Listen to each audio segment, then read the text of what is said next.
activities, especially during this week of learning and exchange. I'm glad you're here. Our town hall meeting forum is very simple. I'm just going to give a quick snapshot of some of the highlights of this past year. Our executive director, Paul Scheminger, gave us a lot of detail at the kickoff reception on Tuesday afternoon, but a lot of folks weren't here yet, so we got a snapshot of some of the major accomplishments of the association over the past year, and some of the things that the board has been thankful to see come to fruition.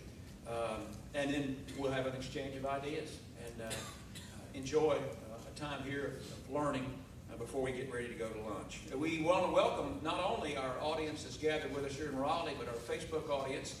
A couple years now, we broadcast this to our membership around the world that can't be with us in Raleigh, and you're missing one heck of a party, I can tell you that. So please plan on Bluegrass 2016. We'll look forward to seeing you next year, hopefully. 2019.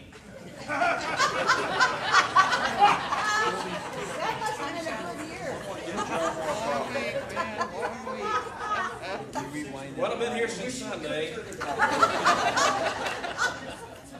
Been married 31 years. Raised 3 kids. Okay. I can tell you we've had healthy growth over the past year. Small membership increase, not huge, but we'll take it. We have had an outstanding giving increase in every area. The trust fund last year, it was a record year in private donations, regardless of the funding that we're able to insert after Wide Open Bluegrass every year. Giving was the best ever to keep our trust fund healthy so we can assist our community members in times of crisis. And we gave out a lot of money last year to help a lot of people, and that's one of the founding principles, one of the foundational tenets of our entire association, and we all feel good about that. And let me remind you of a couple things we're doing new this year during Wide Open Bluegrass to help that trust fund. Our main stage of entertainment, a portion of those proceeds have always been one of the biggest insertions of dollars to that fund every year. But as we said, private donations were great last year. We're expanding on that this year while we're here in Raleigh. And there'll be volunteers manning collection boxes. Show that box off, somebody. Adjacent to the plaza stage and the youth stage and at the Red Hat. I think it's also down in the exhibit hall. And this one's in use right here this morning, too. So. Yep. If you feel so inclined. Yeah, what we're doing, not only the membership and conference attendees, but the 200,000 people that will fill the streets of Raleigh for the Wide Open Festival this weekend. They'll have an opportunity. There'll be announcements from the stages, giving all the attendees and all the audience an opportunity to give back to the Bluegrass community through that trust fund. So it's something we're all thankful for, and it's one of the major accomplishments of the association for a lot of years. In addition, hats off to Mountain Home, one of the leading record labels for some of our top artists, and their artist family collaborated on a new CD that's been released that's all about education and as a benefit to the trust fund. And any donation this weekend from anybody at any of the stages of $20 or more, they're going to get a free copy of that CD, which has some of our favorite artists singing songs that inspire us all to kind of look out for each other and check on our neighbors every now and then. So,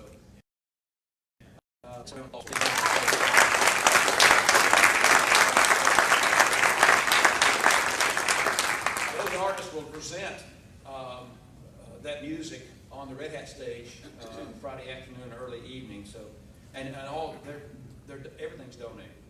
Everything to distribute the CD from Mountain Home is donated. All the proceeds are 100% going to the trust fund, and all the artists on stage this weekend representing that great work are donating their time and talent. So we're so very thankful.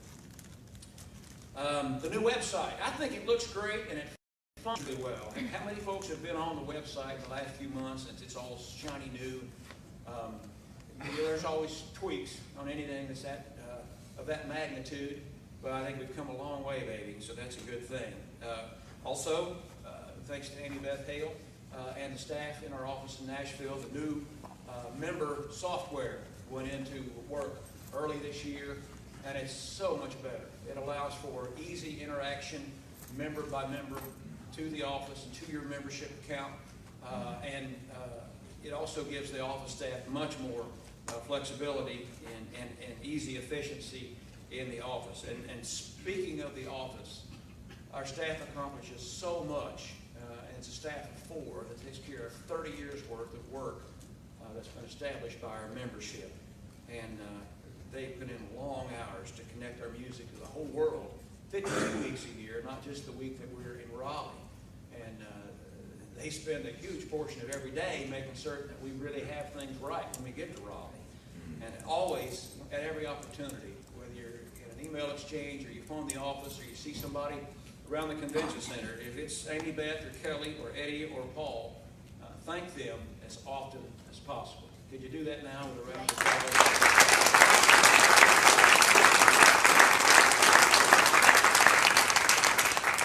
Our association facilitated 2 Hall of Fame ballots this year. We honor 3 inductees tonight, and hopefully everyone in the Bluegrass community is excited about the opening of the new Hall of Fame and Museum in Owensboro next month.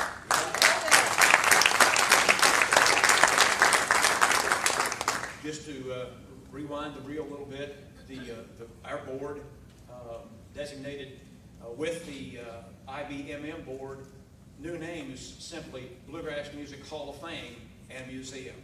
And before there was an IBMA, there was no Hall of Fame. And we induct 3 deserving honorees tonight, and we'll posthumously induct 5 during the first event at the new Hall of Fame and Museum on October the 18th. So facilitating those 2 major elections to play a little catch up with our Hall of Fame and help really give some legs to the new facility is something else the board and the staff facilitated this year, and it's certainly our honor.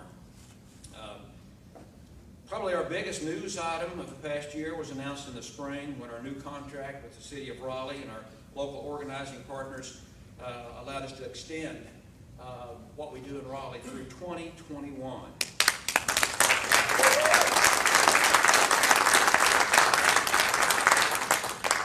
And it is a true partnership. From the city to the volunteer committees to the sponsors, they give all IBMA members a wonderful experience with our business conference and the opportunity to entertain tens of thousands of people during Wide Open Bluegrass. And we've learned how to do this together, and we reconfirmed our commitment to each other and to the Bluegrass community and to our association members with this new contract that's very beneficial for all the Bluegrass world. So we're thankful for our Raleigh partners and we're here for a good long time. Brief reminder about the new election cycle for our board of directors. And as I speak about the board, I want each board member to introduce themselves when I conclude here and let them know what constituency group they represent, what seat they fill. But the reminder is that we have a new election cycle for the board of directors. Keep this in mind as we go through the winter and start the new process first of the year. To avoid overloading members with information and voting reminders during the summer and during the awards process, the board seat elections will be held during the first quarter of the year. New board members seated during our spring meeting in Nashville. The board meets in person each spring and again in the fall during World of Bluegrass when we're all together. We hold 2 or 3 teleconference meetings and as necessary meetings during the other seasons of the year, and stay in constant communications via email and any other means necessary to do the business of the association. With that, again, just a quick recap of some of the highlights that the board has really been thankful for over the past year. Paul gave a lot of details on those earlier. He has some more talking points relative to our accomplishments of the past year. I'll be quiet. By the way, if you're just coming in, my name is Joe Mullins. I've been on the board for about 4 years, and I've had to be the chairman. I've been given the opportunity to serve the chairman for the last 2 years. The seat I fill is the board elected at-large position currently. With that, we'll start down here with Professor Dan. And everybody pop up and tell who you are so we can put a name with a face so we can always be in correspondence. Dan Boner, I represent print media and education. promotion. I'm an at-large member.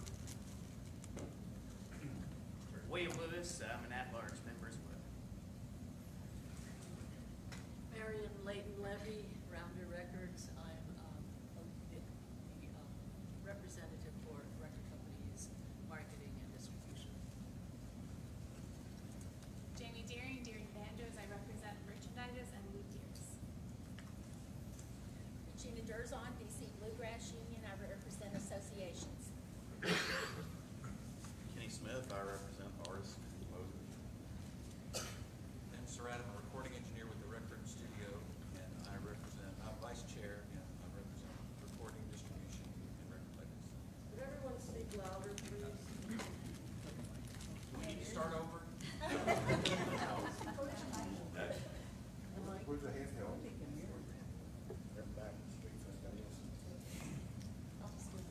Belt it out, Denise. Okay, I'm Denise Jarvinen, and I'm the treasurer of IBMA these days, and I'm an at-large member. I'm Steve Martin. I represent the at-large, one of the at-large members of the board. 4 years? Thank you. If you can't hear me, by the way, you need to adjust your. My name is Jeremy Darrow. I play bass in the band Front Country, and I represent artists, composers, and music publishers. I'm Wayne Taylor. I represent artists, composers, and publishers. I rolled into town early Monday morning and have been greeted several times as Mr. Nancy Cardwell. From Sunday, I'm rolling back to Bob Webster. I represent the Broadcasting Guild. Yeah, I'm Mike Drudge with Rainmaker Management. I represent agents and managers. I'm Alan Tompkins with Bluegrass Heritage Foundation in Dallas, and on an at-large position on the board. You see, most of you know, governmentally, our board represents every constituent group in the association, and it's an all-volunteer board, and they are on call always to assist in how our association functions and governs itself, and they put in a lot of hours because they're passionate about our community and our industry and about bluegrass music. Would you thank all these folks?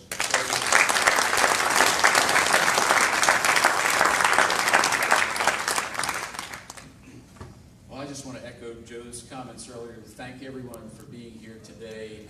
It's been great to see over the past few years the energy level building in these town hall meetings, the participation, the attendance. It's wonderful to see everyone so engaged in what this association is doing. So we thank you all for getting up early. We know by Thursday you're pushing your own personal physical limits by getting up early and attending. So we thank you for the investment in the association and yourselves in being here and getting involved in so many things this week. So thank you for that. Joe mentioned a number of the highlights that I covered on Tuesday. One other that I do want to point out, because I know it was a matter of some discussion last year, was that we had completed the transition over to being a 501c3 nonprofit for this organization. As you all may know, we were a 501c6 for about 32 years, and we transitioned over because our association has always been about education and promoting the genre, the arts of our music, and that fits squarely into being a 501c3. And we felt that by having that transition, it would allow us to get additional resources so that we could help in the programming for World of Bluegrass and throughout the entire year, and to increase our member services as well. So it's all about those resources. Nothing about the association in terms of what we do and our priorities has changed. It is really just giving us another ability to really gain those resources that are necessary to move forward. Some other things, if you weren't there on Tuesday night, I think are important from a communication standpoint. You probably realize that we moved from our old monthly IB newsletter, sort of an online magazine, to a bi-monthly e-newsletter. And the stat I shared a couple nights ago was that the old IB was being opened by a few hundred people every month. There was a lot of work going into that for a few hundred people opening it.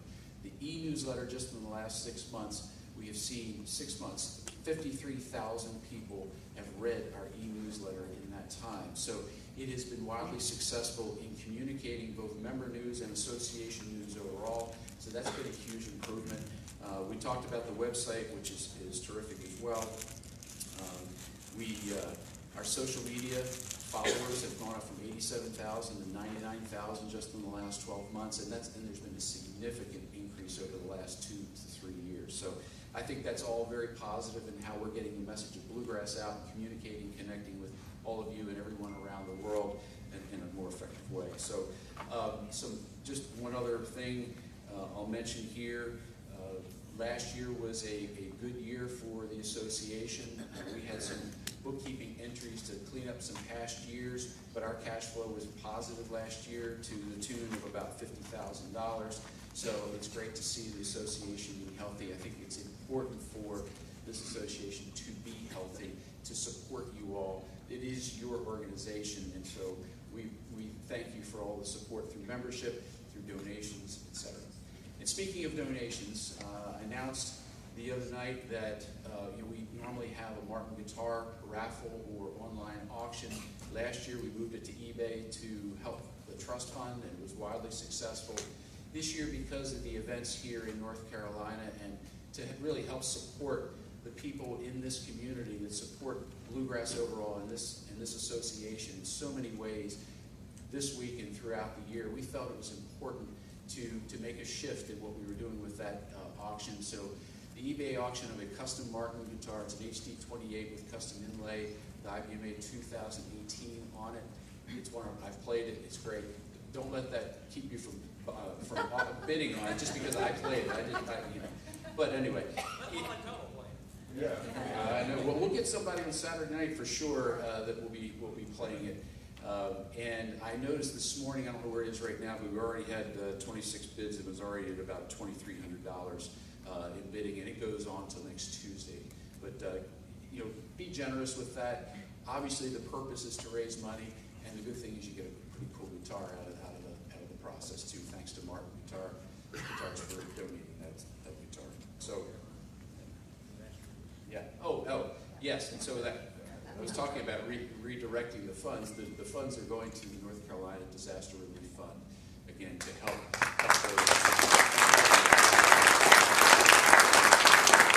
That's an important point, Joe. Thank you. It was sort of a hollow comment without that piece. We know we can't make a huge impact. There will be a lot of government funds for these people, but again, they've supported us in our community. We feel we'll reach back out and help in some way that we can. So good luck with everything on that. Thank you. Thank you, Paul. And if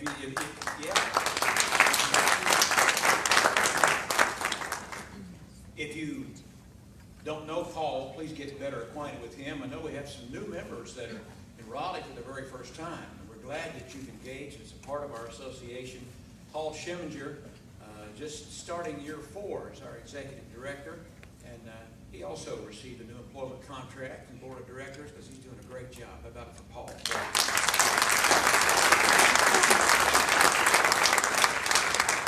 Well, we have plenty of time to discuss any other issues and any other ideas. That's what a town hall is about, is a productive exchange of the direction of our association and what we've accomplished and what we hope to accomplish in the months and years ahead of us. And I think we have some folks that have it. You got something? All right. Our secretary's on the job. She said, be paying attention by late January for emails for the board election. It's a new cycle. We'll hold that election in the first quarter of the year. So we'll have plenty of notices going out. Our new member database allows us to have easier communications and easier access. So don't forget about that. And the nominations process has not changed. And if you or someone who you have faith in that needs to be in leadership role needs to consider a position with our board of directors, those nominations will be received until the end of the year. So send those cards and letters in. Okay, we have folks that have handheld microphones. I think I saw Pam Warren's hand go up first. So we want to hear from Pam. Okay, this is going to be very brief. With regard to the trust fund, do you have someone that would work with people that wanted to make donations through their estate? And I'm asking that because we have designated money in our estate toward the trust fund. But I wonder,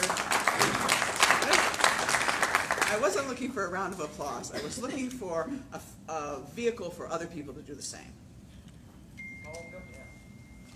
Certainly, you can contact me to get all the information that you or your attorney will need for your estate plan. I've worked with a couple of others who have been generous enough to do that as well. So just reach out to me directly, and we'll work through that and get the information needed. So, and I also want to point out, there have been a lot of other generous donations going through for the trust fund as well.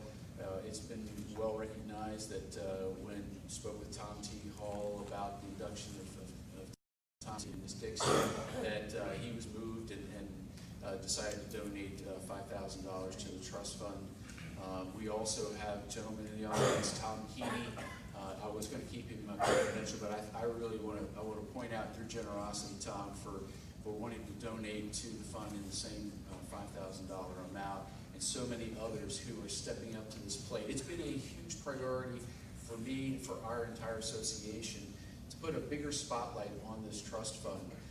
I see somebody in the back of the room here, Mr. Ledbetter, who has been very outspoken about the impact of this trust fund. And as Joe said, our festival started off really as a fundraiser for that trust fund, and it always has been an important point of donations into that fund. But it's been a priority of mine and for this board and the entire association to broaden out the way that we can enrich this fund so we can then help more and more people over the years, and seeing the donation flow just going up each of the last 2 years in a significant way shows that the community gets it and they care, and the word is getting out, and we're helping more people, and which is ultimately the goal of all of this. So I really appreciate everybody, and your work on that. It's so important. So thank you on that. Thank you, Ann, for the question. Other questions? I piggyback real quick. I know there are folks in the audience that are either on the board or have been for our foundation as well. And the foundation also saw an increase in giving this past year. They gave us a great report in the boardroom on Tuesday, and it's on healthy footing. Same way, if it's a bequest that will benefit generations ahead of us with education and youth opportunities, the foundation's been about that for many years now, and it's healthy right now, and that's good. So as we're starting the fourth quarter next week, you'll see an opportunity to give at year's end to all three, IBMA, our trust fund, and our foundation. So consider that and learn more about those opportunities to help future generations when you're done using your money, okay? I see we got a whole Tennessee contingency that's blocking the door back there. Ledbetter and Gully and Carter, y'all get out of the way so somebody else can come in. Come on in and sit down. Okay, we had other hands go up. Kathy. Hi, I'm Kathy Fink. I had, first of all, thank you all for your service, board members. I know it takes a lot of time and effort. I had the great pleasure of serving on the 2 consecutive diversity panels, one for Leadership Bluegrass, followed by one for the general membership, and they were awesome experiences. And I want to recommend strongly that IBMA create a task force, a diversity task force, that helps set a very clear diversity agenda for the organization, helps outline how it can be done, and helps implement it. So I think there's a lot of people in the room that support that, but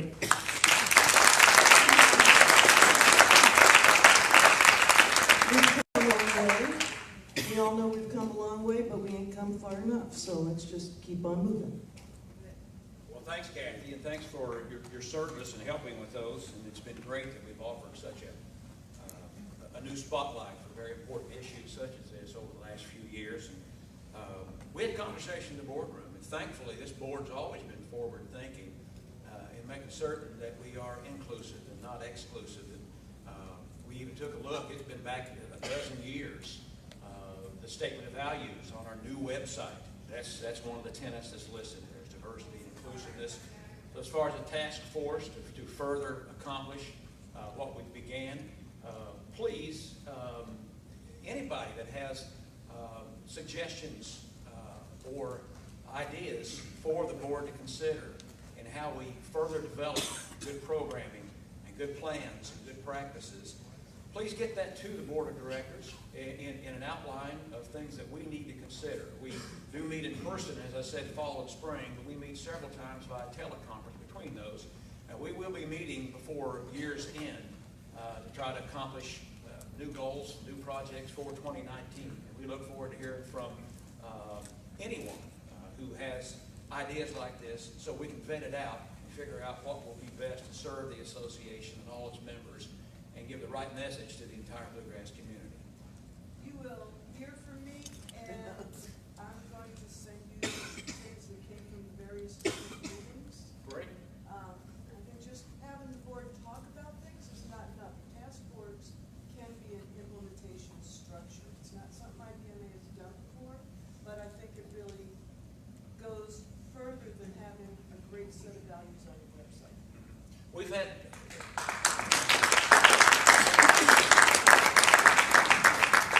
task force structure and a committee structure to accomplish a lot of work. We have a couple of them that are busy right now with other projects, and many task forces have called on leaders within the association to accomplish a lot through the years, and we'll certainly look into it to make certain that we do the right things for the right reasons for the entire association, give the right message to everybody of inclusivity and diversity. We had another hand up. I think that was this young lady. Oh, you got one over here. Hi, George Jackson here. I just want to ask about international representation. I know that you have a seat for an international board member, and I'm just wondering who that is and where they are, because we don't have representation right now. And so I'd like to know that. And secondly, I was just doing a panel on visas, and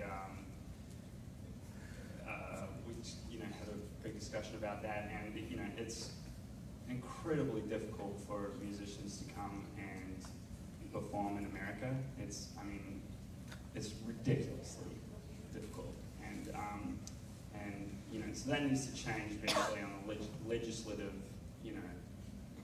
level. But just wondering if there was any sort of way that IBMA could help make that easier for international bands, sponsoring like visas or helping to front up some costs for one international band per year or something like that. That could help make international performers, make it possible for them to come and play in the United States. Because it's very easy for Americans to go play abroad, but it's almost impossible by many thousands of dollars for the other way around. So yeah. First of all, thanks so much for making the investment to come from New Zealand to be with us in Raleigh. It's inspiring every year to gather with international members from all around the globe, and we're glad you've safely made the journey and that you're with us in Raleigh this week. We do have a board seat. Our international representative that's a board member right now is Silvio Ferretti from Europe, and he is with the band Red Wine. He's a great banjo player and a great guy. With travel from the other side of the world, his schedule could not allow him to be in Raleigh this week. So I know his absence is something we all mourn, and we wish he could be here with us. But sometimes it's really tough to, as you say, to make the international journey. But the international members are represented on the board in a great way. And we're glad we were able to get it on the educational group, was able to get it into a seminar here to help our international visitors and musicians learn more about the visa process. We try to facilitate opportunities like that can try to make it easier and try to cut through all the bureaucratic red tape and make international travel for musicians something that is more convenient. As far as financial assistance, that's kind of a tough one, but we have had conversation on it before. Paul, you had something to say? George, you make very good points, and I know this organization has always struggled to marshal all the resources necessary to fulfill the I in the IBMA, and it's really important because our community certainly is international now. This music may have begun here in this country, but it is spread all over the world. So it's an ongoing challenge that we are looking at very carefully. I think you may have participated. We had a webinar earlier in the year with a attorney who deals with immigration issues to talk about visa complexities with international artists. You know, it's not the end-all be-all just by having a webinar. We did have several participants, and then we had the conversation then archived on our website to talk through the different visas and the processes and the costs, etc. So it's first steps to get there. It's certainly not the end-all be-all, but we recognize that challenge that we face here to get bands into this country. If I could just add to that. Do you have another one? Sorry. It's an add-on. Chris? Yeah, I'm English, but I'm from France. Yeah, it's not just bluegrass that has this problem. Every musical genre, from classical to jazz to blues, has the same problem. So it's there may be ways of getting together with other people. I don't know. Thanks, Chris. And just so you know, in Paul and I working so closely together the last few years, he is in constant communications with the leaders of other music associations, with Americana and folk and blues. And he's attended conferences with those other association leadership groups to learn, to make certain that we are offering our members the best possible ways to learn and facilitate tough issues like international travel. Regina? Yeah, sorry. I just wanted to mention, I keep talking about... Get on up in there. Sorry. Not a performer, obviously.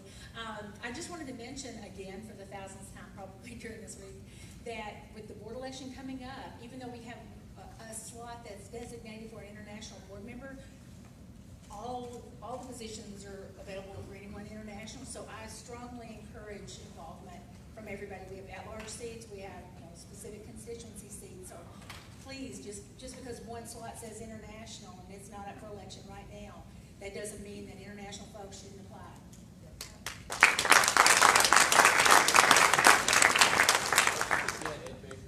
Had the microphone a little bit ago. We'll get back to you, Ken. We've had a few other folks in queue. We'll circle back around. So glad for the participation this morning. I see our youngest member has joined us too. How about for Carter Harrigal right over there?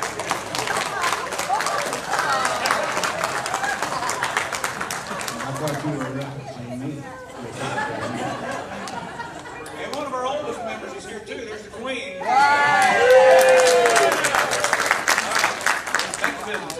Thank you, Mr. Chairman, and I want to also echo the appreciation for the board. And I'm Ed Baker, and I get the privilege of coming here from Northern California every year, as I have for many, many years.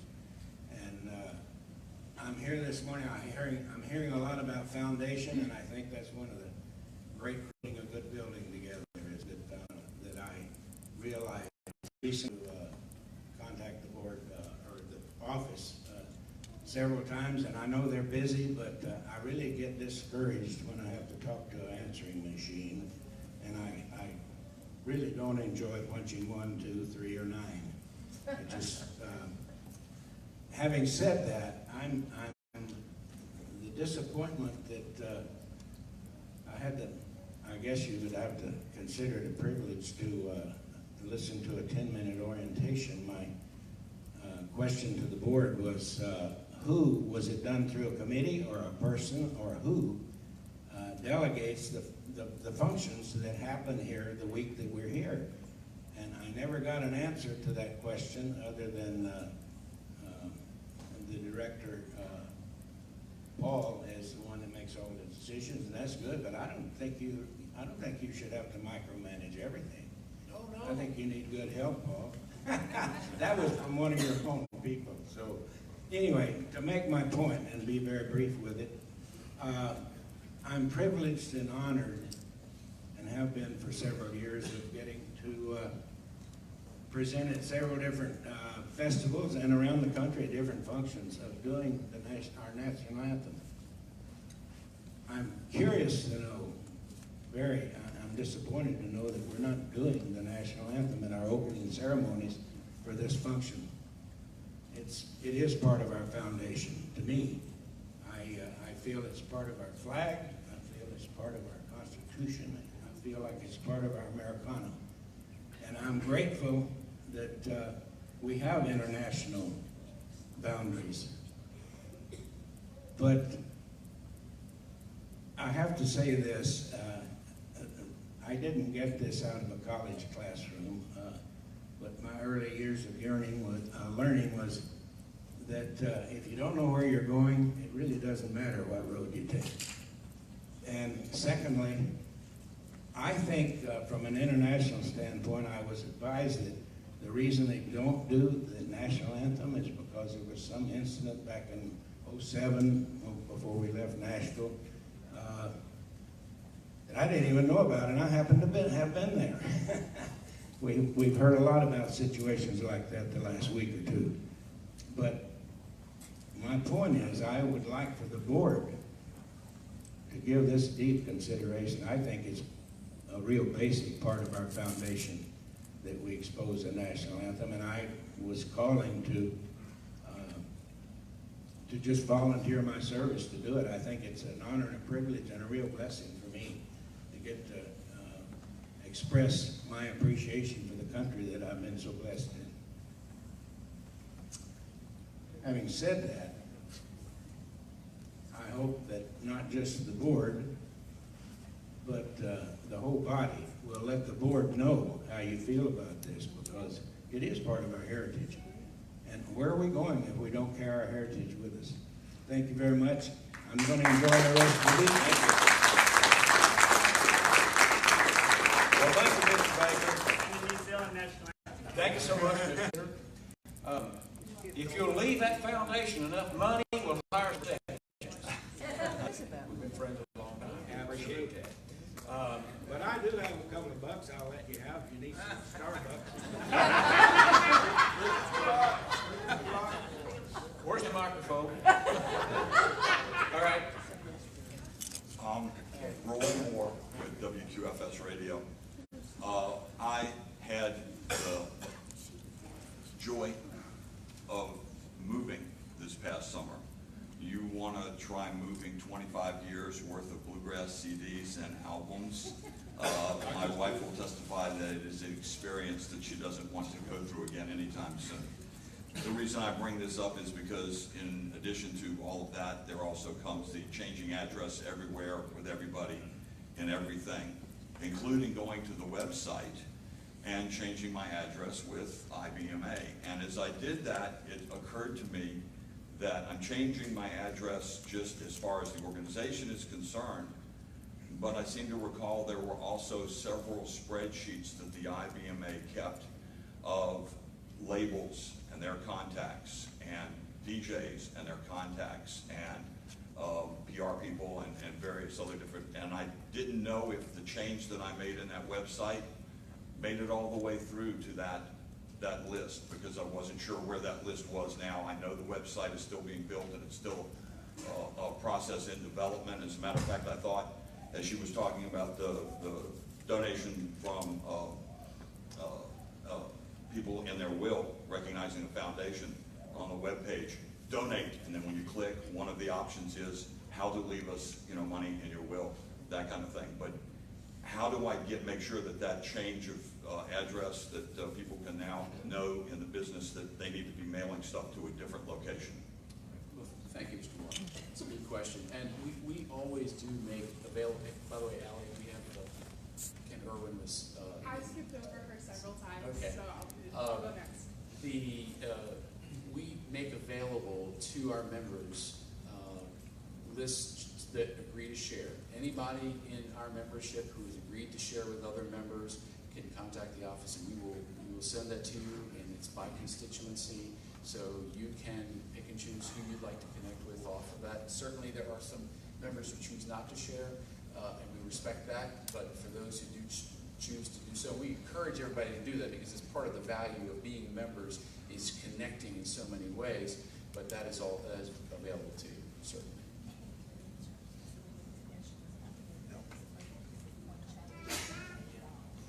When you're in that database and you change your address, that's it. That is the membership record. There is no in our old world, which is what we had to get away from, was we had a payment system that fed a form that had to get into manually input into a database, which was really clunky and was prone to error, human error, as you can imagine. So this is the membership record on that system. So if that's your question. Hi. We have this young lady, down front, James in the back, and I think that'll be it. We only have about 5 minutes left. Then we can have more exchange via email and so forth. But there are a lot of folks in the room happy to be at the luncheon at 11. Please, share. Hello everybody, I'm Emma John. I am one of the relatively new members to IBMA. You might be able to tell from my accent, I'm also from England.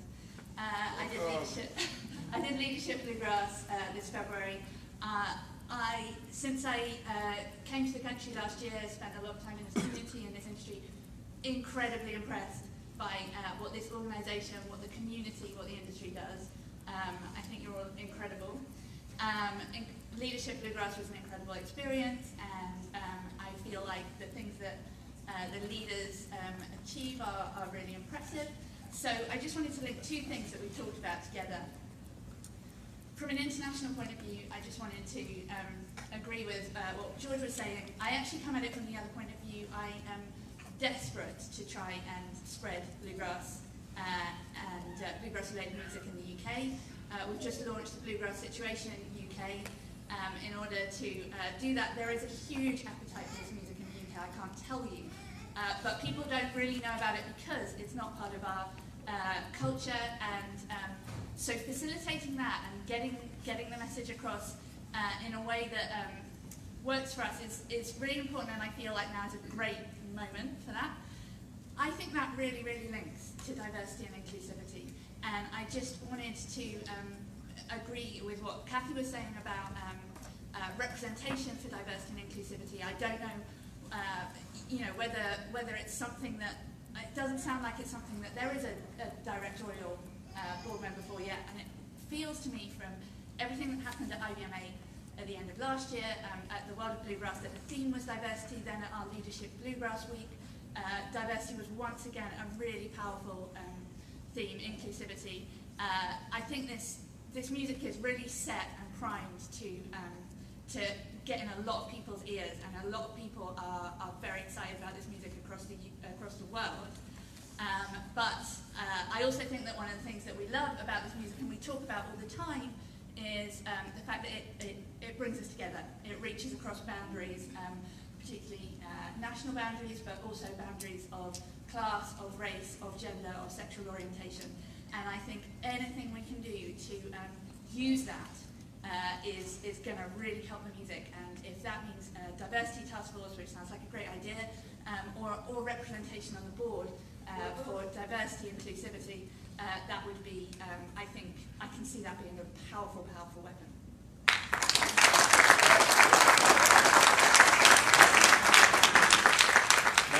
Thank you so much for being a new member that's engaged and smart and contributing. We're thankful to have you here, and we want to continue the progress that has begun over the last couple of years with productive conversations just like this. Who has the microphone? Ken, please. Ken Irwin, Round the Records. First of all, I'd like and as part of that, I wanted to mention that the first question was made at 10:23. I think a lot of what is done beforehand, the introductions and the reportage, could be done in a way that would give the members more time to talk, either that or have a lengthier time, because many people will not be able to talk. And that often leads to frustration when people have things that they want to say. In addition to the diversity task force, I wanted to suggest one for streaming. It is becoming, or it is a very, very important part of what we're doing, and CD sales and other sales decrease. We had our first sessions, I think this year, and I would like to see a keynote on streaming in the future. I'd like to see much more attention, probably annual panels and workshops. like to thank all the people who have participated in the workshops, and I would like to see changes made in the way that the workshops are done in respects. I think I got one handout, and that was from Leadership Bluegrass. The Leadership Bluegrass sessions were incredible. They were organized. They were thought out. It wasn't just a number of people getting up and jamming. I know at South by Southwest, before every session, people get together in a green room and they discuss what's going on. Usually they've discussed things before. This is the one time that we all get together, and one of the main goals of IBMA is to educate our membership. And we can do a much better job. We're starting out, but we need to refine that. If we have handouts, we won't be sitting there taking notes. We'll be able to be paying attention. We'll also have things to come home. I'd also like to see a white paper on streaming created by the task force or others to bring people up to date, to have something that is so important to our industry. And it's not just artists, it's publishers, it's songwriters, it's record companies. You know, it's the vast majority of people here. To have 30 people at a session like that is, we should have had 10 times that many. Thank you. Thank you, Ken. I too am so thankful for the growth that our town hall has had. Town hall has kind of been shoved aside by a lot of people for a lot of years. And finally, we've got a good dialogue and a good representation of our membership in the room at each of our business conferences. It's tough to find a window of time where we can accomplish a lot with all the educational offerings, awards, luncheons, and everything else. But we'll try to find a way to expand it. And hats off to our education committee on all that they do. The streaming issue should be spotlighted in a better way.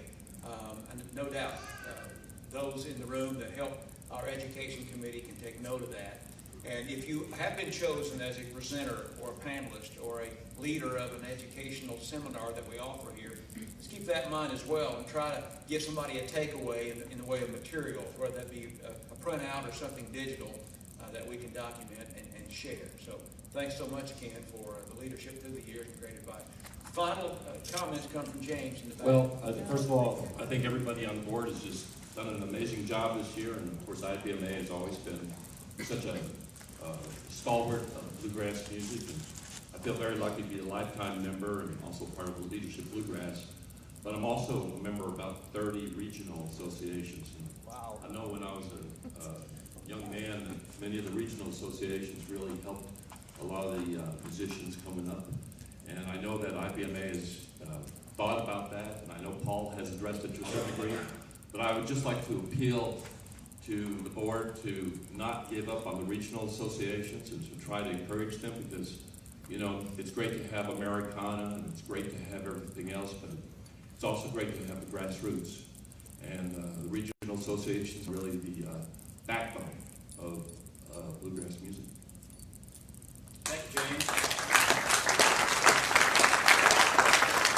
And we are so thankful that association leaders come here. I've met with an association, a nonprofit that fosters kids, and they are a nationwide network that brought together 200 to 300 kids and become a resource to direct them to kid-friendly teachers and jam sessions and workshops and festivals that have youth stages. So those associations, whether in small pockets or across the globe, are so important, and we try to provide resources for all those as well.